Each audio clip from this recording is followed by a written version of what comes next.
Welcome to the deep dive. So you sent us something really interesting this time, a piece called Art, Nature, and Aging. Mm-hmm. And, we like to get right to the good stuff. This text, it really gives a different spin on, well, getting older. Yeah, something we all think about. Exactly. And how connecting with art and nature might be more important than we realize. Definitely. So the plan for this deep dive is basically to pull out the key ideas from this text, specifically how this shamanic perspective views art and nature and what benefits that might offer as we age. Right. We want the surprising facts, the core insights, without getting totally bogged down. Precisely. Keep it clear, keep it focused. Okay. So the text you shared, it seems to circle around this big idea of interconnectedness. That's the heart of it, really. Us, nature, creativity. Yeah. It's all woven together. And it uses this shamanic viewpoint to kind of explore those connections. Mm-hmm. And it kicks off with a quote from Jean Achterberg, which really sets the stage. Oh, yeah. Read that again. Its health is expanding beyond one singular state of consciousness to experience the ripples and waves of the universe. Wow. Okay. That's pretty powerful stuff. Straight away, it's shifting the focus, isn't it? Away from just me and my problems. Exactly. Away from just the aches and pains, perhaps, towards being part of this, well, this bigger cosmic dance. Which is a huge reframe when you think about aging. It is. And that quote, it really nails the core concept of health from that shamanic perspective as the text lays it out. So it's not just about not being sick. Not at all. It's more like an intuitive feeling or perception that the whole universe, everything in it, it's all linked, all part of the same thing. Interwoven. Yeah, interwoven. Health, in that sense, is way bigger than just our physical body. Right. And the text argues, quite strongly actually, that our modern Western culture, well, it's kind of lost that feeling. It suggests we have, yeah. It talks about how we focus so much on the individual, the me against the world idea. The ego, the personality. Mm-hmm. And it makes sense that this could lead to feeling, well, cut off, isolated, maybe even fearful, especially when you're facing aging mortality. Yeah, I could see that. So the text puts forward shamanism as like a lens, a way to maybe rediscover that sacredness, both in nature and, in spirit. And that could help with problem solving, guidance, understanding aging itself. That's the potential it holds out, moving beyond that isolated view. Okay, now there's a practice mentioned, journaling. That might be a new term for some listeners. What exactly is that? Right, journaling. The text describes it as a really core shamanic practice. You could think of it sort of like a soul journey, maybe? Yeah. It's about intentionally shifting your consciousness, entering altered states to access what they call non-ordinary realities. Non-ordinary realities. And the purpose is? To gain knowledge or maybe power in the sense of personal empowerment or for healing. And the really key thing here from the shamanic viewpoint is that these other realities, they aren't just like imagination. They're considered just as real as our everyday world. So not just a metaphor or making things up. That's a really important distinction the text makes. Yes, metaphor and symbols are crucial tools. Right. They reveal deeper truths. But the experiences in these journeys, they're seen as actual encounters. Encounters with what? Often with animal guides, spirit helpers, guardians, allies who offer help and understanding on these other levels of consciousness. It definitely sounds different. Maybe a bit abstract for some. Oh, absolutely. If your main framework is, say, purely Western science, these ideas can seem pretty far out there. Yeah. But it's good to remember this comes from a really ancient tradition, one that deeply values intuition, imagination, symbolism, ways of knowing that maybe we don't always prioritize. Okay, so we have this shamanic view, interconnectedness, practices like journaling. Now, bring in the art. How does art fit into this, especially for aging?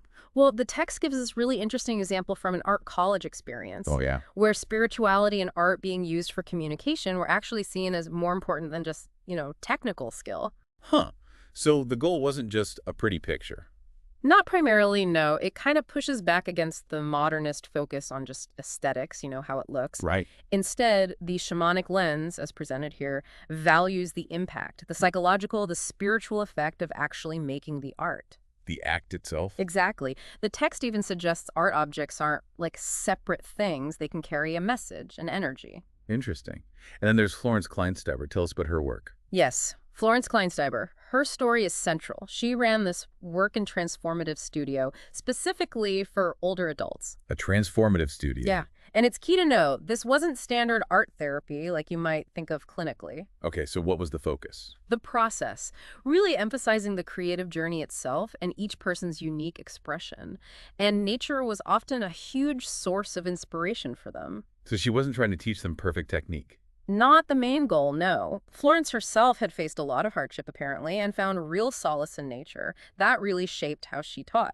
She saw that for older adults who might be dealing with big life changes, losses, challenges, just the act of creating, engaging with materials, exploring ideas, that was incredibly meaningful. More so than the final product sometimes. Much more so. It was like a way to communicate without words, explore things internally. That links back to what you were saying about interconnectedness. Mm-hmm. And the text mentions nature as ally, Yeah. moving beyond metaphor. What does that mean here? Right. So for older adults maybe feeling a bit disconnected or losing a sense of self or just adapting to physical changes, connecting with nature through art wasn't just symbolic. It was more direct. Yeah, like a really profound direct experience, tapping into something fundamental, grounding, comforting, something vital that maybe words can't quite capture. So her teaching kind of nurtured that connection with nature, with themselves. That seems to be the idea. Fostering that sense of connection, which, as we said, is so key to well-being in this shamanic view. It's like the art becomes a bridge back to something essential. And the text warns about focusing too much on the product, right? How that can be unhelpful. Yes, exactly. Because if it's all about skill, achieving a certain standard, well, that can just make people feel inadequate, especially if they're new to art or facing limitations. Yeah, performance anxiety. Totally. But the shamanic angle shifts the value. It's about the inner experience, the connection you feel, the meaning you find in the act of creating. External judgment isn't really the point. It's about the inner landscape, engaging the senses.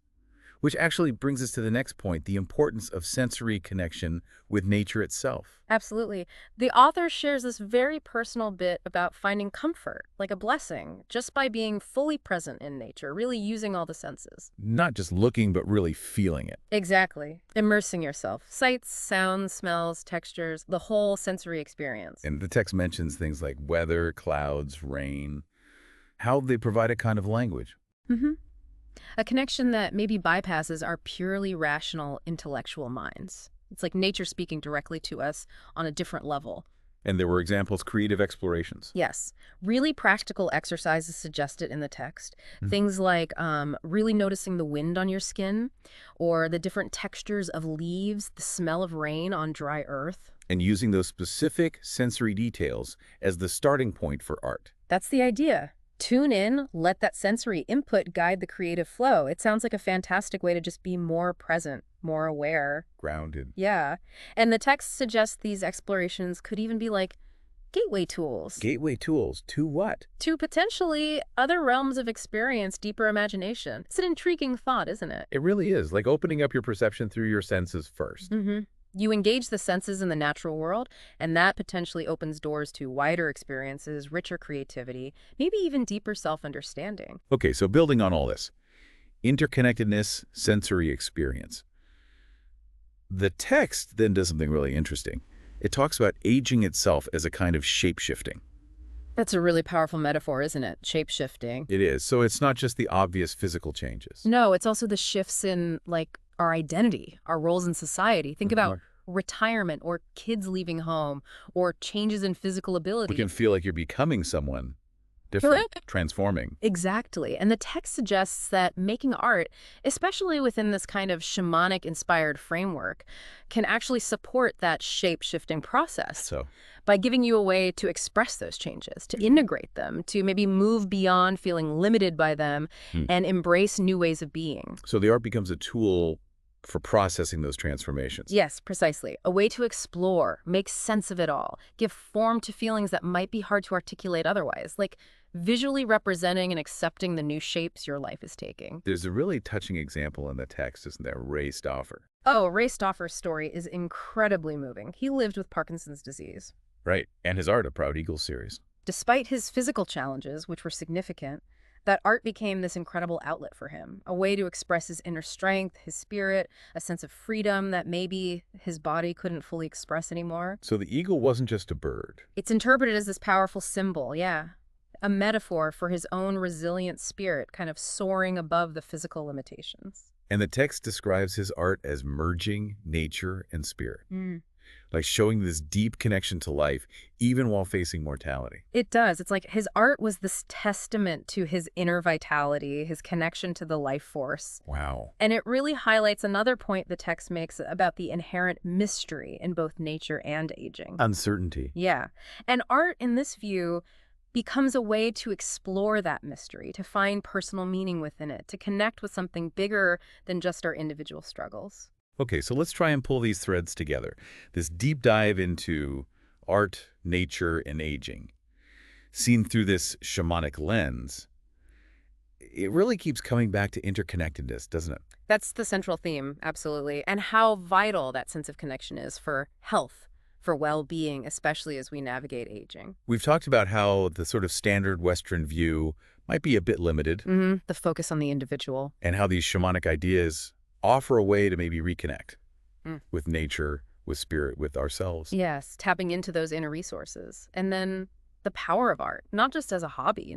Right, but as this really vital tool for communication, for healing. And for navigating those big transformations that come with getting older, the shape-shifting. It definitely makes you think differently. The text kind of leaves us with this idea, doesn't it? Suggesting we might consider actively engaging more Yeah, with the natural world, with creative expression. and being open to these maybe less conventional ways of knowing, of understanding. And that doing so might actually open up unexpected paths towards feeling better, towards a deeper sense of meaning in life's journey. It's quite profound, really. It is. And maybe a final thought for our listeners. Perhaps take a moment later to think about what aspects of nature really resonate with you. Like what draws you in. Exactly. Is it the ocean, forests, the sky, particular sounds or smells? And then maybe think about how you could explore that connection even in a really small, simple way. Creatively. Creatively, yeah, could be anything. Sketching, writing, just collecting interesting leaves. Who knows? It might lead somewhere surprisingly meaningful.